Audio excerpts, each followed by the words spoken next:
Hey everyone, it's Chris, MTGO's Rec Start, and welcome back for part 2 of this week's show and tell. We're going to take a look at this week's Singleton feature deck, and that is Slug 360's Shaman list, which won the event. It is a red-green list, and there's a lot to like about this list. Let's take a look. He has taken advantage of a lot of the different things that Shamans offer you. Starting down here, he's got a Deathrite Shaman as a way to both mana ramp and run some disruption against opposing graveyard strategies and grind out an opponent. The fun casual favorite Dragon Master Outcast, of course. Sylvan Library in here, Bloodline Shaman. These are all ways of kind of getting some card advantage. Elvish Visionary. Fauna Shaman, a great way to tutor for creatures. He's got some mana ramp here with the always useful Sacro Tribe Elder.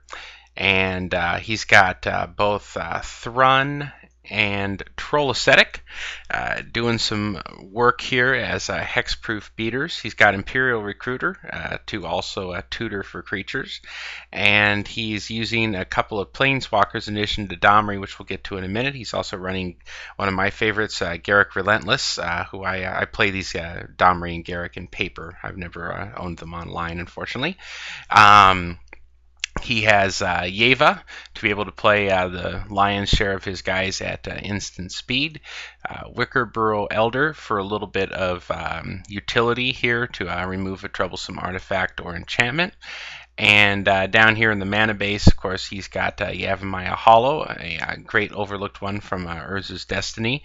Regenerate a creature. Not always great in Legacy Tribal Wars because of the exiling spells that are around, but in Singleton there aren't going to be as many of those, so it goes up in power during Singleton weeks. So anyways, some nice stuff going on here, as well as Kiki Chiki for some potential combo shenanigans. And he has an interesting sub-theme here of death pingers, which is what I call death touch guys that ping a creature, so turn into sort of walking removal sticks. And he has Basilisk Collar, which is great on a number of the creatures in this column here. Gorgon Flail, just to give death touch, not quite as cool as the Basilisk Collar. Nightshade Peddler, which will come down, pair with a creature, and give death touch thereby to one of his pingers, and Acidic Slime, which has it naturally. So how is he going to make use of this? Well, he's got a couple of fight effects here. He's got Ulvenwald Tracker, as well as Domri Raid, another one of my favorites from Paper Magic I've been using a lot. He's got 31 creatures in this deck, so he really maximizes the chance to get card advantage out of Domri. And of course, he can sometimes set that up with, for instance, a Sylvan Library to make sure the +1 hits if he needs to do that. The -2, which gives him a fight ability, is probably key here as well.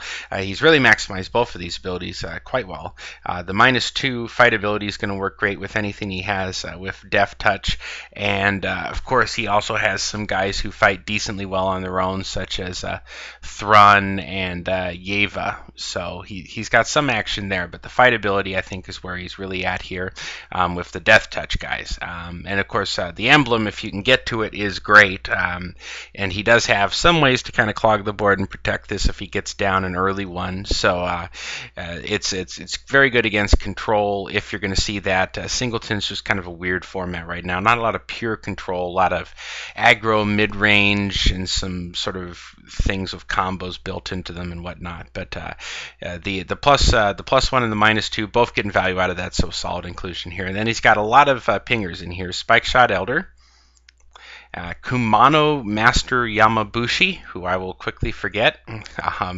Inferno Titan, of course. Lightning Crafter, which combos well with Kiki Chiki.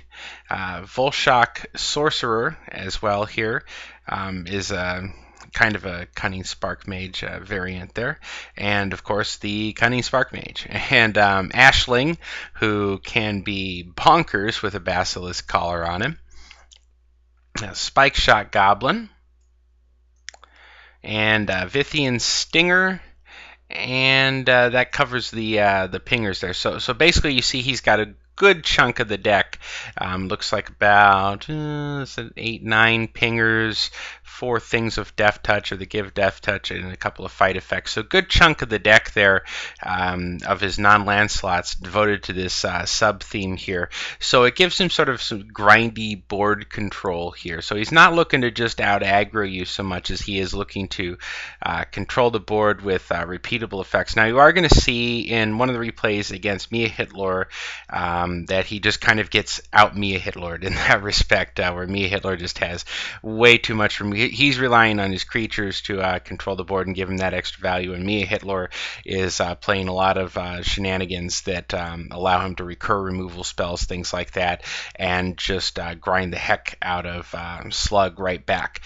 But he was able to make it to the finals and win, and we are going to see a couple of replays in videos 3 and 4 this week. You're going to see his round 3 match against Mia Hitlor, and then the round 4 match against Romulos with a Knights deck. So anyways, join me for those videos in just a moment.